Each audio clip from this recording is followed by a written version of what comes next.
What is up, guys? The LA Gamer here, and today I am bringing you guys episode 10 of my MLB 17 The Show fantasy draft franchise featuring legends. Now, this is the last, well, technically the first episode, I should say, of the playoff season. So, here's a quick look. I spent some time here going through some players in my pitching rotation, my bullpen, my lineup, and the bench, or technically the reserves of my lineup.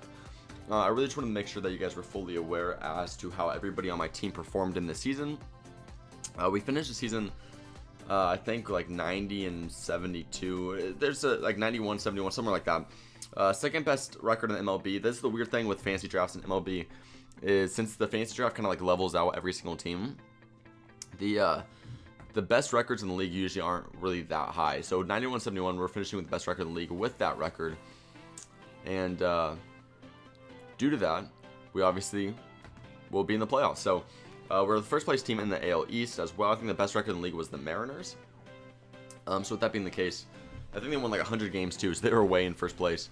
We're now going to look through some of the stats of my lineup. But basically what I wanted to say is I'm personally just really excited to bring this playoff series. I've been excited primarily when you do the I play the regular season games and things of that nature.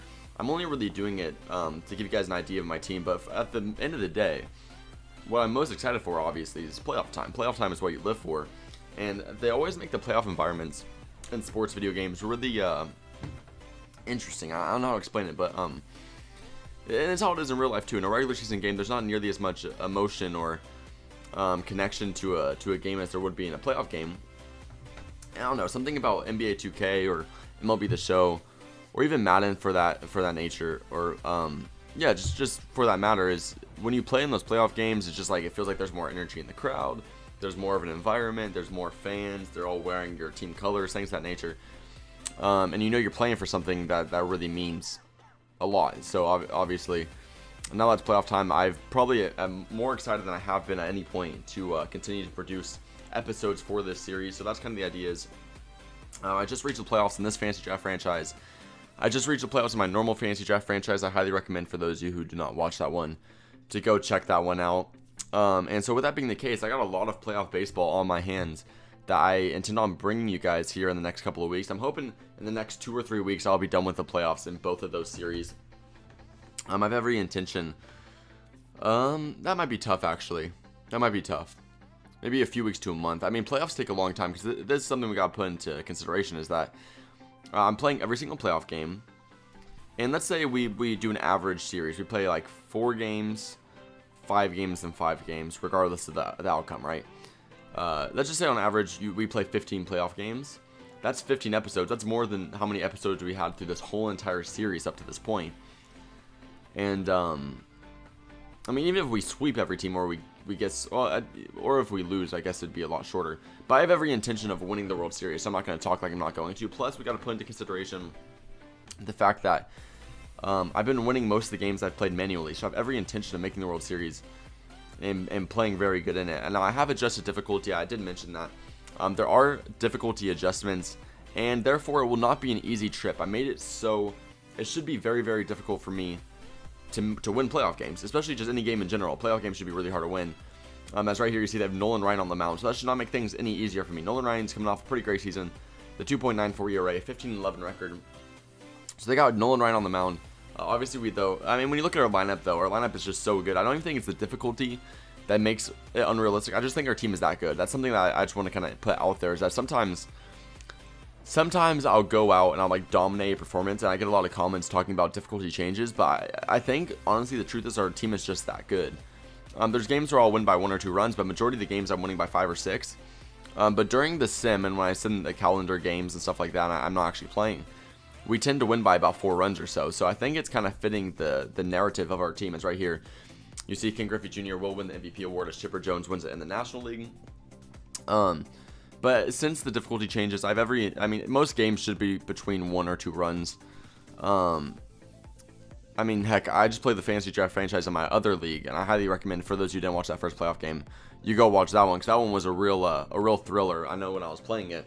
You know, I love it when you play a game, like a baseball game or just a sports game or any video game in general, and it really just gets your heart pumping. Like, you just get really nervous about what's going to happen. You don't exactly know what's going to what's going to go down. So that's another great reason I like playoff basketball or playoff baseball or really whatever sport that brings the obviously playoffs. That whenever a game's close in the regular season, I always want to win, but it's not the end of the world. In the playoffs, it's kind of the end of the world if you lose even one game. So that's where obviously we're going to come out here and try to take game 1 of the ALDS. Obviously, with him having Nolan Ryan on the mound, this is going to be probably the toughest game in the series to take. But then also, I mean, technically we have our ace and Burt Blyleven on the mound, so I guess they kind of counter each other out. Blyleven had a Cy Young caliber year as well. So I guess just kind of this first game, as most playoff games are, it's going to be a little bit more of a battle of the pitchers more than anything else.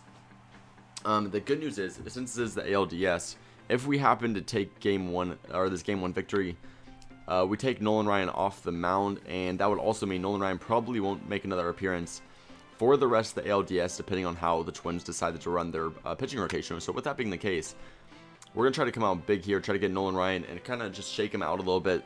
As long as we get a few runs, I feel confident in Blyleven's pitching ability. I think that could result in, I don't know, a really good series, because they spent obviously their top pick on Nolan Ryan. And the reason I don't normally do that, I don't spend a top pick on a pitcher, is because, like in this situation where you have him on the mound, you only have him on the mound for 1 game this whole entire ALDS. And the other 3 or 4 games, it's almost like he made no impact on your team. Or in fact, he definitely didn't make any impact on your team. So, that's where, obviously, it's great for the 1 game you have him, but in a playoff series, you got to win a lot of games. So that's basically my whole, my perspective on all that. Either way, we're going to go scoreless in that first inning. We do manage to get a hit, however, but obviously not enough to bring a run home doing so. Now here in the 3rd inning, things will get a little bit interesting. We strike out the first batter they're looking. Now that will lead into a few at-bats here, which we probably want to get back. Starting off here, they're going to drill a line drive here into Ken Griffey Sr. I try to throw one into first base like I normally do, but Ken Griffey Sr. throws this one away. Now I have to say, more than anybody else, this is an inning that Ken Griffey Sr. is going to want to forget. You guys will see just a series of plays that he creates that make me extremely upset. Either way, following that single, we are going to hit that batter by a pitch. There'll now be runners on first and second with only 1 out. Now Ken Griffey Sr. has a chance to throw it to second and throw the runner out. However, I threw it to third because I was not paying attention to if the runner ran to third. I tried to throw it to second, but Ken Griffey Sr., like, for some reason the game would not let me change it and throw it to second, and that resulted in him throwing to third. While throwing to third, the runner advanced from second to home.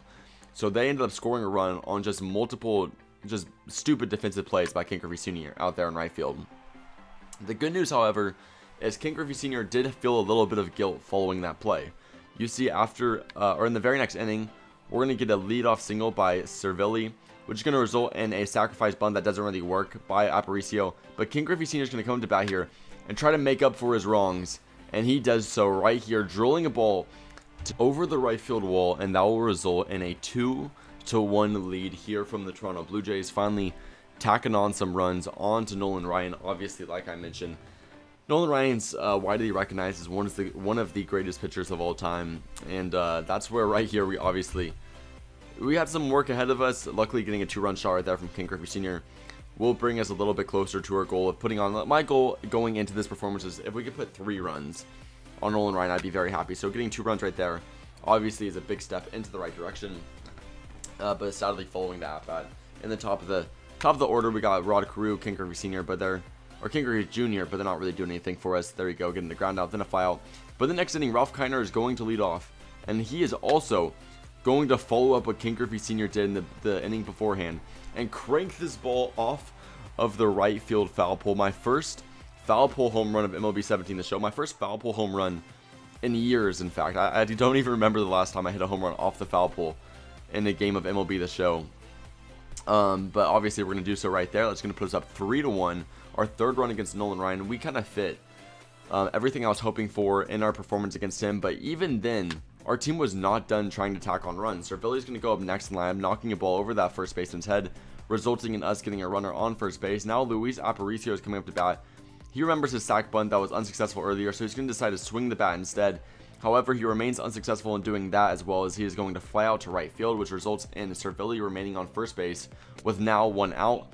However, Ken Griffey Sr. will be walked on a high fastball right there, putting runners on first and second for an opportunity, with a Rod Carew coming up to bat to knock home a run. See, Nolan Ryan's upset a little bit right there. walk in the batter. So Rod Cruz coming up here, looking for an opportunity to knock home a run. Sadly, he's going to pop this ball into shallow foul ground right behind the third base bag over there, and the third baseman is easily going to track that one down. However, we do have Ken Griffey Jr. coming up to bat, the MVP candidate, and he is probably the best hitter in the league. He's going to drill one right back up the middle. The runner on second, I believe, is Francisco Cervelli. He's going to run home. But right here, the funniest thing ever happens.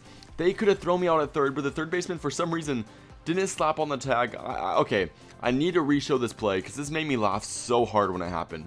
Because if he tagged me, we would not have scored. That was an easy throw for them to tag me out on. But it glitched out, and the third baseman just decided to walk away from the bag, not even make an effort to tag me, and that's going to obviously be our 4th run of the game. Our 4th run tallied against Nolan Ryan, and we caught a huge break because the thing is, Nolan Ryan's such a talented pitcher. You are trying to get any run you can get, and obviously we caught a huge break there. So we're up 4-1. However, we're not going to stop tacking on runs. A few innings later, Ken Griffey Jr. is going to come up to bat once again, looking for a second RBI of the day, and he's going to get that right there, drilling a home run over the right center field wall. Obviously, he cracked 54 home runs there in the regular season. Let's make it 55 on the season as a whole. Following that huge shot over there, there is a reason he was the MVP on this season. His stats were absolutely ridiculous, and obviously we're expecting the same level of dominance here in the postseason. I mean, the truth is, if our team just as a whole, if our lineup especially is able to contribute the way they did in the regular season, we should at least be able to I think we'll at least make the ALCS. But then the Mariners winning 100 games this season, we got a lot of work cut in for us if we're looking to be a World Series team representing the American League. But either way, that's still a whiles away. We need to see if the Mariners can make the ALCS, and we're only 1 game in, so we got a whole lot of work to do. So we're still up 5-1 though. This will be the last out of the game. So we thought, or it's one of the last batters of the game. They're going to fly out, or not fly out, but hit a nice little ball there to deep left field. We're obviously having a switch, so our left fielder wasn't there prepared to catch that ball. However, it doesn't really end up doing anything as the very next batter will strike out there, swinging on the high inside fastball, and that will result in us walking away from here in a 4-1 victory. I'm very happy with that one. Very happy to come out here in the ALDS and start off the series 1-0 against the Minnesota Twins. If you guys also enjoyed, please click that like button below. Make sure to comment your opinion of the series and what I could do to make it more interesting in the comment section below. And lastly, subscribe if you haven't already to stay tuned to this series and other series I got going on my channel. Thank you guys so much for watching and all the support you've been showing on the series. Can't wait to bring you guys some more playoff baseball. I'll see you guys in the next episode, and peace out.